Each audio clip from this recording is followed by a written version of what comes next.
Many of us know Jesus as someone who saves sinners, but not someone who restores the backsliders, not someone who Wow. restores Apostle Peter backsliding, forsaking Christ, and Jesus saying, "Hey, I know, Peter, that you will fall because you're overconfident, blah, blah, blah. But he says, when you return, strengthen your brethren." And Jesus restores him. It's Samson, who loses his eyes and hair and vision and everything, and God still gives him that chance, and he actually gives him a greater victory at the end of his life.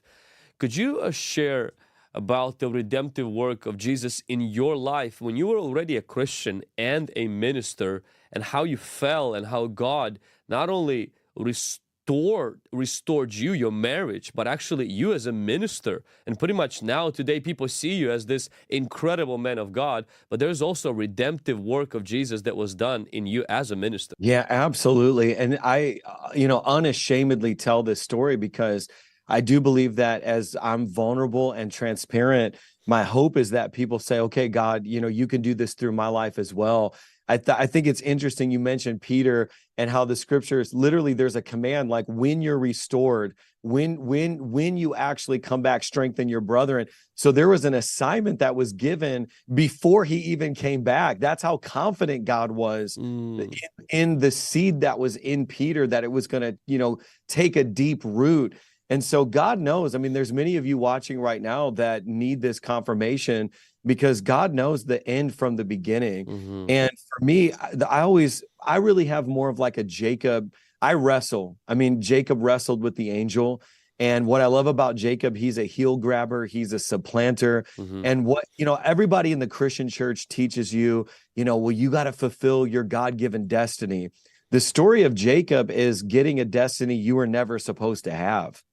And so my prayer is not to fulfill my destiny. I don't even know what my destiny was supposed to be. I Wow. want the destiny I was never supposed to have. I mean, Wow. because I don't know if I was supposed to have a movie.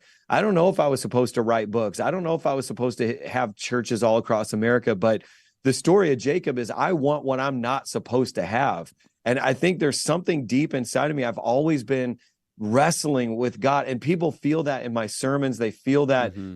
like you said, in my ministry. And so, long story short, if you don't deal with things from your past, at certain times in your life, things are going to trigger them and you will be forced to confront it. So you can put the lump underneath the rug and tell everybody there's nothing under the rug, but you're literally going to trip over that lump one day and until you have to deal with it. You know what I Hmm. mean? So Hmm. for me, it's like, 15 years old, I become a preacher. I preach all over the Midwest for a couple of years. Then all of a sudden, I go to college. A lot of people know my story. Some of you don't. I was first generation college student on both sides of my family. I come from a lineage of just blue collar workers, or just poor people. So now I'm in a major university. My first professor of biology says, I'm going to use this time to tell you how there is no God. So I start getting these seeds planted in me, and I'm thinking like, maybe everybody who believes in God is ignorant. And I struggled, maybe just poor people believe in God. So that was part of my story. And even though I saw medically verifiable miracles, I started, because this is what atheism and those seeds do. It drew me away. Maybe it was the power of placebo. Maybe it was the power of suggestion. Maybe it was just the person in their own human power, conjures some. You start getting into these crazy headspaces. So I ended up becoming an atheist, which is crazy how you can go from a woman having a prophetic dream Wow. that you preach at her church, medically verifiable miracles, preaching all over, then to an atheist all within 6 or 7 years. Then Wow. I end up moving in now junior year of college.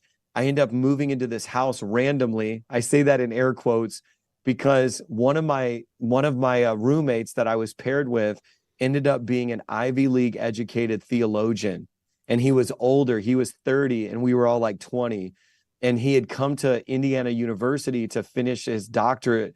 Hmm. And so now he finds out I used to be this fiery revivalist preacher. Now I'm an Hmm. atheist. And he's like, why?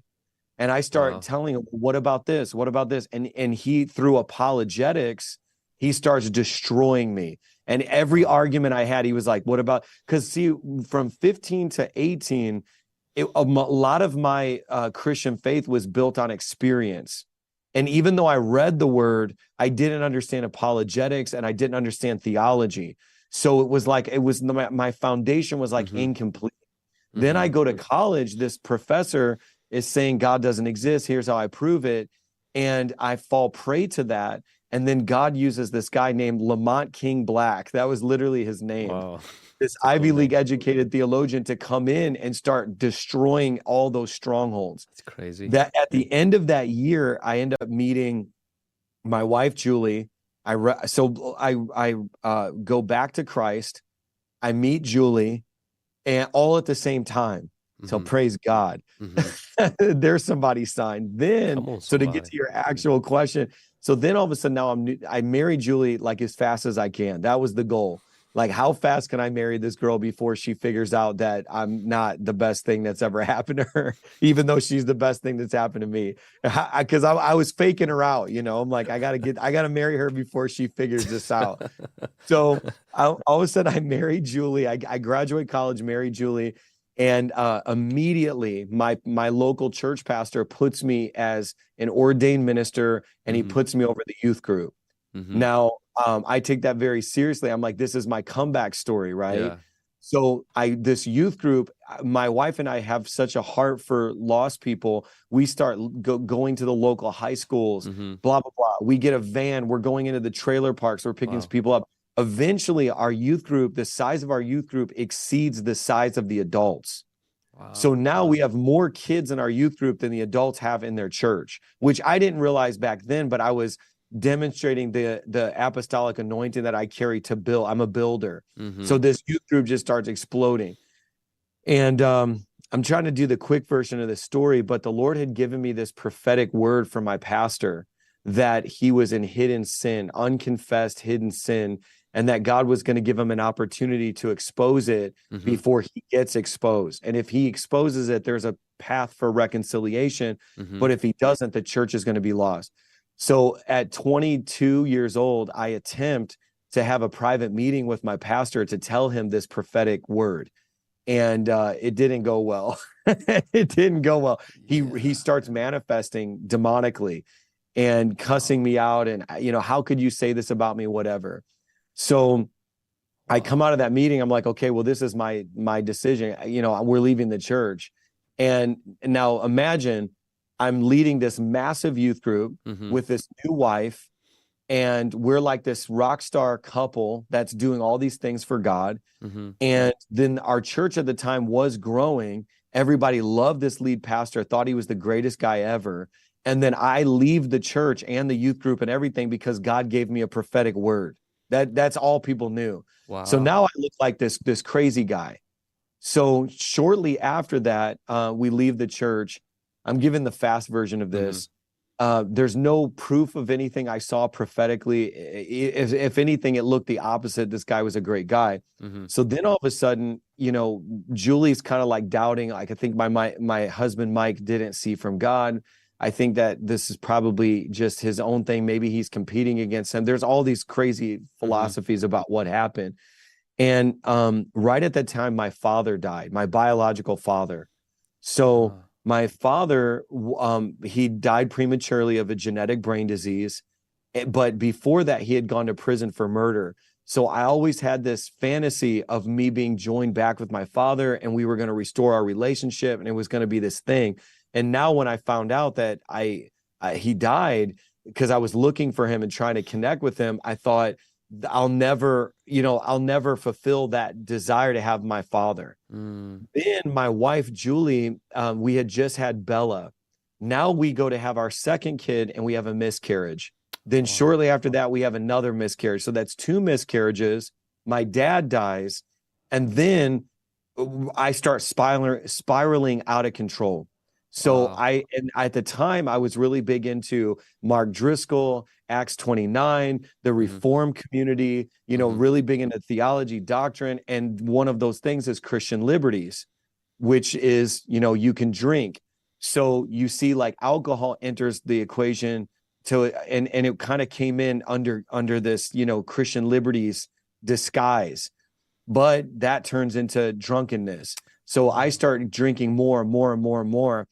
Then right at that point, my wife's like, I can't take this anymore. Mike's a closeted alcoholic now. He's drinking every day. He's drunk all the time. I'm leaving him. So my wife leaves me, which if you know anything about trauma, all that did was fuel the fire more, more drinking, more whatever. Then at the height of all of this, my wife left me. So all these people that I've, cast demons out of them, I led them to Christ. I had this massive youth group. They're hearing, have you guys heard the gossip? Mike Signorelli's wife left him and he's an alcoholic now. I mean, it was like crazy. And this whole story was unfolding. And then at the height of all that, somebody, one of the mistresses of the pastor that I prophetically spoke to, ends up blackmailing him and sending all the evidence of all these relationships he's into the church. So my prophetic word comes up validated in the point where I was totally backslidden. So now I'm vindicated, but I'm gone, So that was kind of like how that story unfolded. And so I'm trying to give the quickest version of all this stuff. So now all these church people were like, what? Mike Signorelli was right. He was the most prophetic because he saw this a year and a half before it ever happened. But now we can't go follow Mike because Mike's drunk. It was like this crazy thing. Wow. And so then I really got to a point where, I'm Vlad, I'm just trying to be as transparent for your audience as possible. I went straight into the pig's pen. I mean, like that. I mean, I went straight into the pig's pen, and because I think the first time I backslid was when I became an atheist. The second time I backslid is when I said, God, if this is how cruel life is, if this is how unfair life is, even though I can't deny that you exist, I don't like you. And if heaven is being with you, then send me to hell. I mean, I was praying, I was saying stuff like that out loud because my dad died. 2 of my unborn babies died, 2 miscarriages. My pastor, who I looked up to, my prophetic word was right. But now that guy is, I'm trying to find nice words to say, but the way I was thinking about it was, this was my hero, my pastor. So now it's like I have no pastor, no dad, 2 miscarriages. My wife left me. She didn't even stay by my side.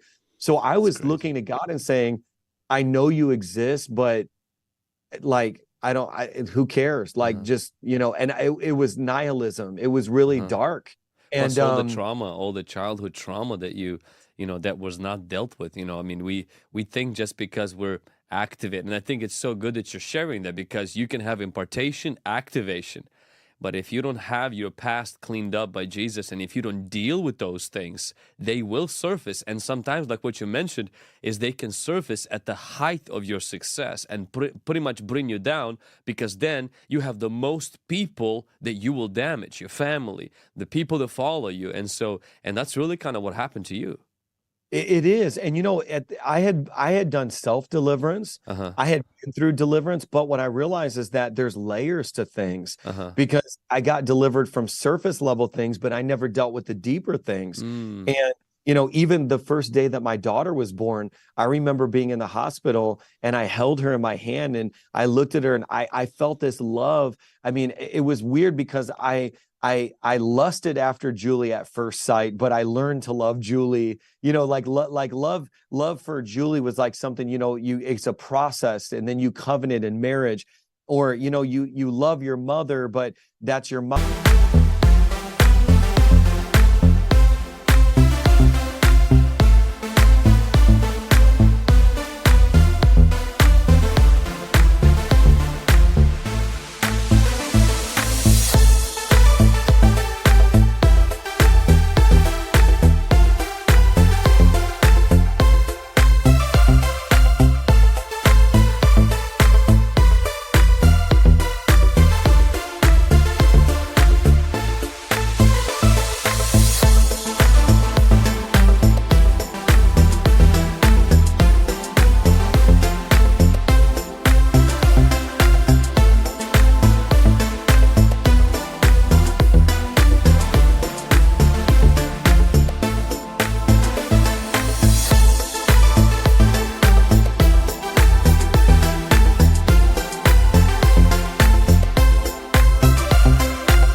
mom. But so when I looked at my daughter and I'm like, wow, I love her. And this is the closest thing to unconditional love I've ever experienced. And it's not like any other love. And I'm feeling this for Bella, and she's looking at me and this little baby. I remember I went home that night and I was washing my hands and I looked in the mirror, and then I realized, oh no, my father never felt that for me. What was so wrong with me, or what was so wrong with him? And I just collapsed in my bathroom and had a panic attack, was uncontrollably crying. And see, this stuff got, and there's people watching right now, like at every stage of your life, those wounds could reopen. It's like you could go down the wedding aisle and then realize, oh no, my dad's not there, and that triggers something. And so this is my life. And I feel like for somebody out there right now, I just have to keep it 100 and be real, because a lot of times you see preachers on the stage and we have an assignment from God, and we have to rightly divide the word and preach the word, but you don't get to see like that, all the real stuff that we go through. And so for me, I went through all that, super traumatic. And it was actually, when I got to the end of myself, so now it's like totally destroyed my liver. I mean, I felt my body physically falling apart, and I thought, I'm killing myself. Like I am actually killing myself. And I had went out there, backslid, did that life. And when I got to the end of myself, it was actually the story of Job. I was looking through the story of Job, and I was like, God, where were you in the cruelty of his story, where, everybody dies, everything gets taken away? And it was Bob Sorge. I don't know if any of you guys have heard of this pastor. His name's Bob Sorge. I found his story. He was a worship leader and a preacher who got this vocal cord damage that was done, and it removed his ability to preach or to sing anymore. And he went before God and was like, how could you do this to me? My whole life has been in service to you. And he was searching the story of Job as well. And the revelation that he got was the mercy of God is in that God never left Job alone. The worst thing that could actually happen to us is that God leaves us alone. That's the worst thing.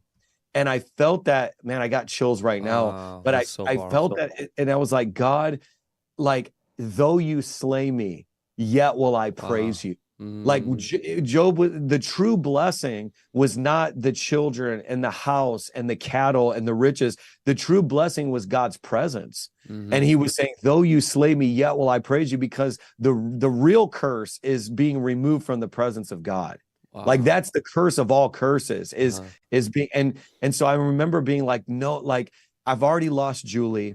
I've already lost my ministry. I'm about to lose my health. I don't want to lose the presence of God. That in my life has been the prize. That's the prize. That's what matters most. And I remember, and then I remember saying like, wait a second, because, I might die like my biological father, but I can choose not to live like him. And then I came, this phrase really became like the banner in that season. And it was the phrase, suffer well. And I was like, I want to learn how to suffer well. Because I think a lot of my Christianity to that point was how to get out of suffering. And that's what we teach people. Here's how you end your suffering. Do these 5 steps and you stop suffering financially. Do these 10 steps and you stop suffering in your mind. And it's like a lot of our theology is like, how do you stop suffering? And then I think in that point in my life, what I needed, and this is the deeper side, was how to suffer well. I don't know how to suffer well because I go to alcohol. I don't know how to suffer well. And then I realized that, Vlad, even ministry for me, I realized was a distraction.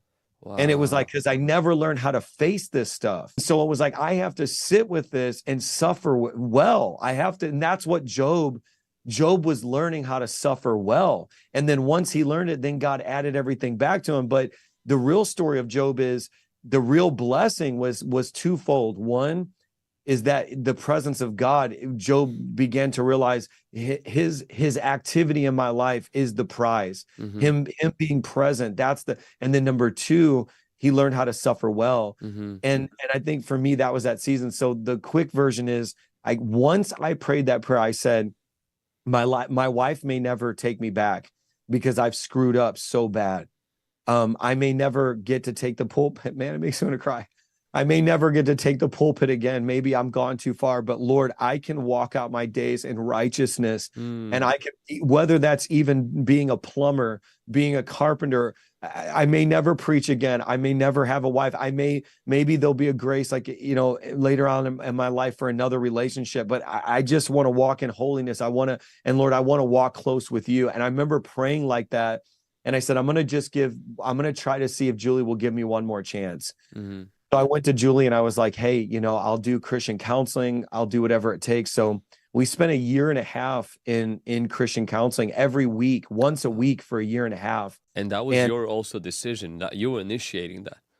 oh yeah, I initiated that.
I said, Julie, I want to do whatever it takes. I'm stopping drinking, which I had to go through a medically supervised detox. Like, people don't understand when I say alcoholic, I don't mean like I drank a lot. I mean, like, I could have died. There's celebrities like Amy Winehouse.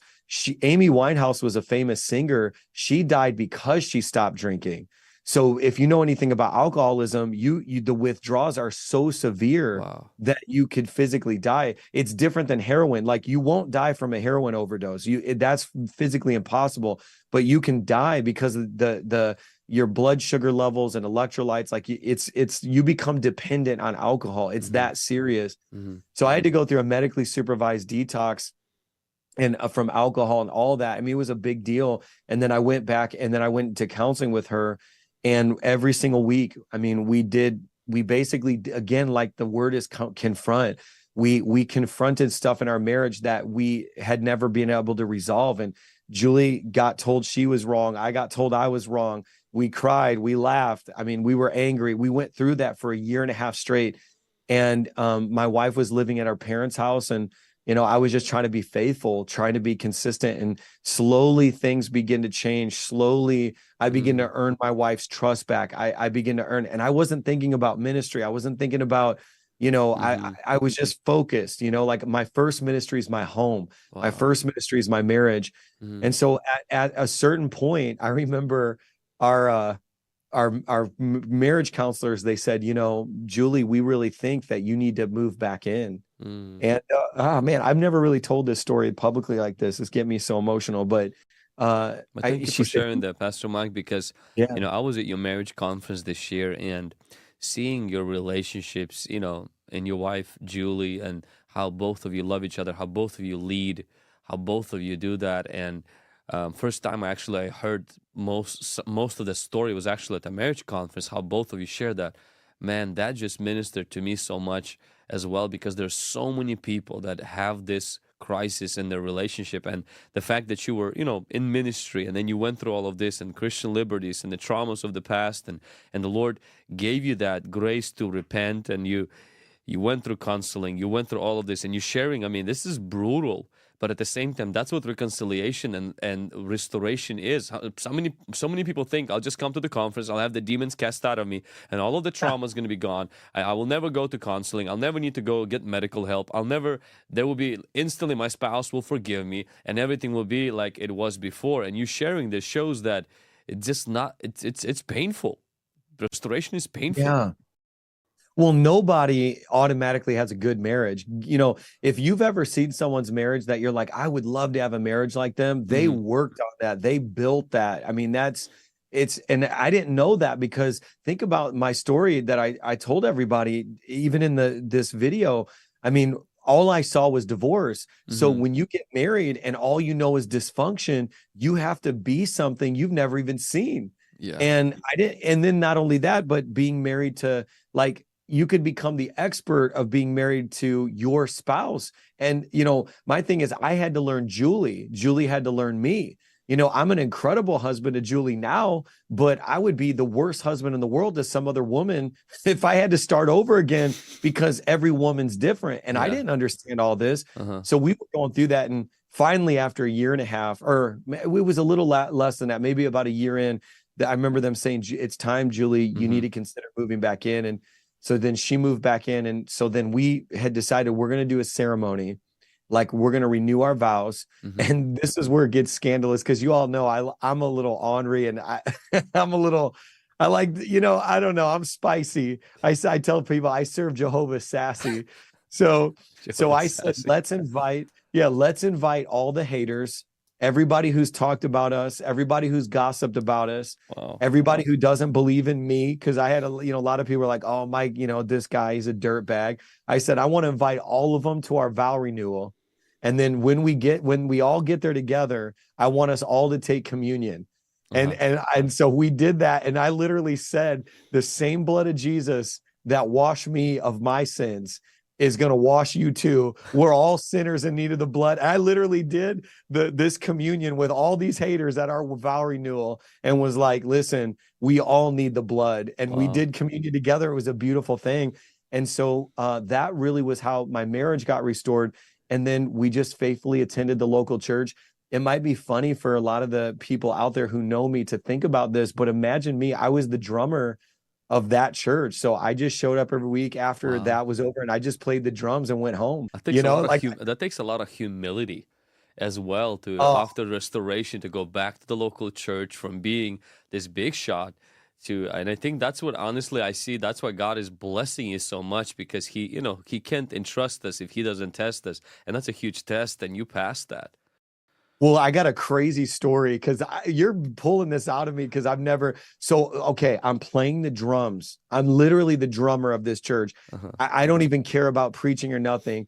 And all of a sudden, Katy Perry's dad comes to minister one Sunday. So Really? Katy Perry's like multiple platinum albums, blah, Uh-huh. blah, blah.